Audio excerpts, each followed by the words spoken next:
This home workout is a great one to use as a fitness test. Alright guys, so we've got an LPT micro workout. This is another one of our home workouts.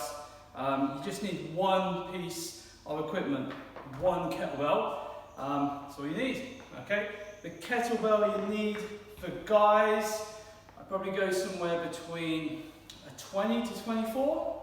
For ladies, maybe around about 12 to 16. But obviously it's always a personalised thing, depending on your strength. So, it is pretty simple. You've got 5 exercises, and you're only going to do each one for one round, one set. Okay, it is an AMRAP, okay, but it's an intense AMRAP. So, probably not the best home workout for a complete beginner, if I'm really honest. This is more kind of like intermediate to advanced. But you can just go at your own pace, okay?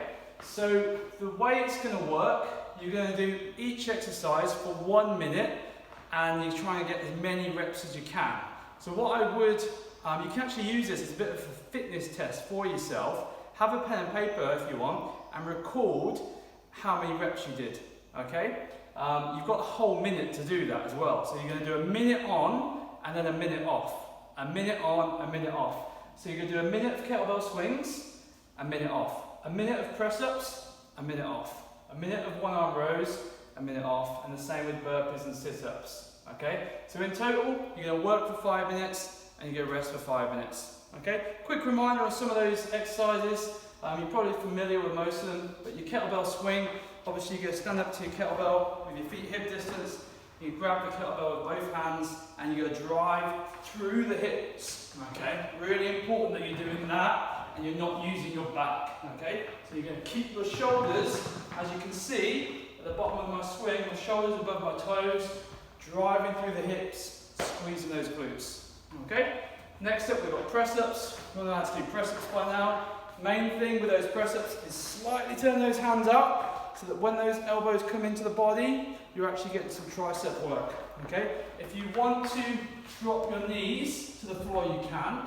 Just make sure you don't sit the hips back, okay? So abs pulled in tight, okay? Keep those elbows in, and you're going to go for as many press-ups as you can in 1 minute. Write that score down, okay? Next up, we've gone from working the front of the body, we're going to move to working the back of the body with some one-arm rows, okay? So you've got your kettlebell up. The kettlebell you use for your swing should be okay for your rows. And you go into a split stance position. Get your forearm just above your elbow, just above your knee. And then grab hold of the kettlebell and try and get the elbow as high as you can. Okay, tiny little twist at the top of each rep. The main thing we want here, guys, is not rolling your shoulders. So see how my back's nice and flat? Okay, I want to keep that back nice and flat.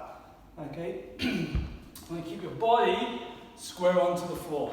Okay, now with this one, you can just change arms at any point.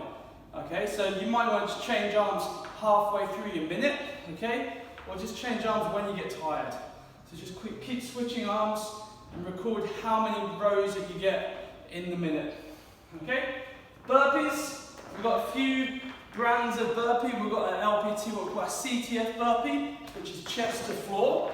Okay, so chest to floor and up. We've got a straight arm burpee, where we go arms straight and back. Okay, and then we've got a modified burpee for beginners, where we just go hands down. We walk the feet back, we walk the feet in, and we just stand tall. Okay, so those are your 3 brands of burpee. Choose the one that's going to work for you. And obviously lastly, you've got your sit-up, okay? A lot of people struggle with the sit-up with the feet coming off the floor, so you can actually use your kettlebell to help you with this, okay? If you get your feet around the kettlebell, okay, you can stop those feet from flying up as you come up, okay? If you can do your sit-up without the kettlebell, then great, but for a little bit of assistance, you can just put your foot underneath the kettlebell, or just grab hold of it, okay? And that will stop you having to use your arms like that to swing yourself up. Instead, use your abs, okay? If you still struggle to get all the way up, just do a crunch, okay? And you just count how many you can do within the minute, okay? So like I said, you only need 5 minutes of work. count your totals up at the end, count your total of your totals, and that will give you overall score. Okay, and then next time you do it, try and get that score. Give it a go.